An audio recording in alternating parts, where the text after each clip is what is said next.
कहते हैं विश्व की सभी प्रमुख सभ्यताओं का उदय नदियों यानी कि पानी के किनारे हुआ है। आज वैज्ञानिक मंगल ग्रह पर जीवन की संभावनाओं की तलाश कर रहे हैं क्योंकि उन्हें वहां पानी का कुछ जमा हुआ अंश और वायु में नमी मिली है।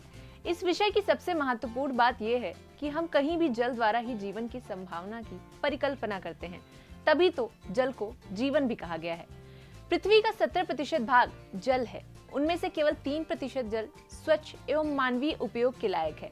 आज जल बचाओ जीवन बचाओ का यह नारा अब हमारे लिए एक बहुत ही महत्वपूर्ण विषय बन चुका है। भारत में विश्व की 18% से अधिक आबादी रहती है, लेकिन देश में दुनिया के नवीकरणीय जल संसाधनों का केवल 4% ही मौजूद है। सरकार के जल समृद्ध भारत के दृष्टिकोण को पूरा करने के लिए राज्यों, जिलों, व्यक्तियों और संगठनों द्वारा किए गए अनुकरणीय कार्य और प्रयासों को मान्यता देने और प्रोत्साहित करने के लिए राष्ट्रीय जल पुरस्कार 2018 में शुरू किए गए। इन पुरस्कारों का उद्देश्य सर्वोत्तम जल संसाधन प्रबंधन प्रथाओं को बढ़ाना है। 57 पुरस्कारों को 11 अलग अलग श्रेणियों में बांटा गया है। इनमें best state, best district, best village panchayat, best urban local body के अंतर्गत ये पुरस्कार प्रदान किए जाते हैं।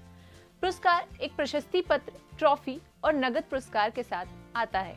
बीते शुक्रवार राष्ट्रीय जल पुरस्कार का तीसरा संस्करण आयोजित किया गया, जिसमें जल शक्ति मंत्रालय के कैबिनेट मंत्री गजेंद्र सिंह शेखावत ने पुरस्कार घोषित किए। ये अवार्ड सिंचाई, वाटर मैनेजमेंट, भूगर्भ जल, लघु सिंचाई व नदियों के प्रबंधन के क्षेत्र में बेहतर कार्य करने के आधार पर घोषित किए गए हैं।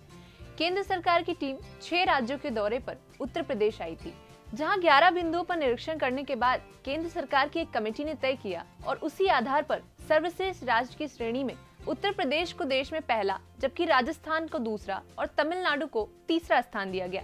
इसके अलावा जनपद स्तर के भी कई पुरस्कारों में उत्तर प्रदेश को पुरस्कार प्राप्त हुए हैं।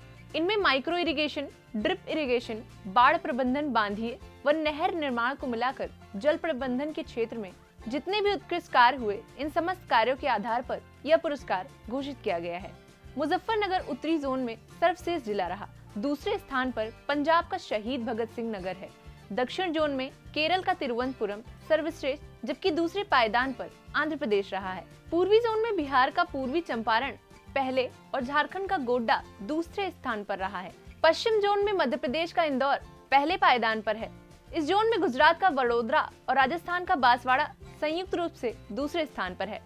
उत्तर पूर्व जोन में असम का गोलपारा और अरुणाचल प्रदेश के सियांग को सबसे अधिक जल संरक्षण प्रयासों के मामले में पहचान मिली है। इसी क्रम में पश्चिम बंगाल ने भी विभिन्न श्रेणियों में अपनी सर्वोच्चता साबित की है। सर्वश्रेष्ठ गांवों की श्रेणी में उत्तर में उत्तराखंड के धंसपल को पहला स्थान मिला। पूर्व में बिहार के तिलारी और पश्चिम में गुजरात के तख्तगढ़ और पूर्वोत्तर में मिजोरम के सिलचर सिलचिप को पहला स्थान मिला है, जबकि गांवों की श्रेणी में वाराणसी के बलवा गांव को तीसरे स्थान के लिए चुना गया है। स्कूलों की सूची में एमिटी स्कूल नोएडा ने संयुक्त रूप से तीसरा स्थान प्राप्त किया है, जबकि धर्मपाल सत्यपाल लिमिटेड नोएडा को सामाजिक कार्यों की श्रेणी में संयुक्त विजेता घोषित किया गया। इसके अलावा जल के मुफीद इस्तेमाल के तीनों श्रेणियों के पुरस्कार पश्चिम बंगाल को मिले हैं। राज्य की आईटीसी लिमिटेड ने इस श्रेणी का पहला पुरस्कार प्राप्त किया है। इतना ही नहीं, औद्योगिक घरानों द्वारा जल संरक्षण के लिए किए जा रहे कामों में भी पश्चिम बंगाल की आईटीसी लिमिटेड कोलकाता ने बाजी मारी है। माता वैष्णो देवी श्राइन बोर्ड को जल संरक्षण और जल की किफायती उपयोग के लिए लगातार दूसरे साल पुरस्कृत किया गया। इन पुरस्कारों को मान्यता देने के लिए जल संसाधन, नदी विकास, गंगा संरक्षण विभाग, जल शक्ति मंत्रालय, राज्य संगठन और व्यक्तिगत संस्थाओं को मिलाकर 11 विभिन्न श्रेणियों में हर वर्ष 57 पुरस्कार प्रदान किए जाते हैं। आपको हमारी ये वीडियो कैसी लगी और इस वीडियो से आपको कितनी जानकारियां हासिल हुई, हमें कमेंट बॉक्स में जरूर बताएं। और ऐसी ही तमाम जानकारियों के लिए देखते रहें बातें यूपी की।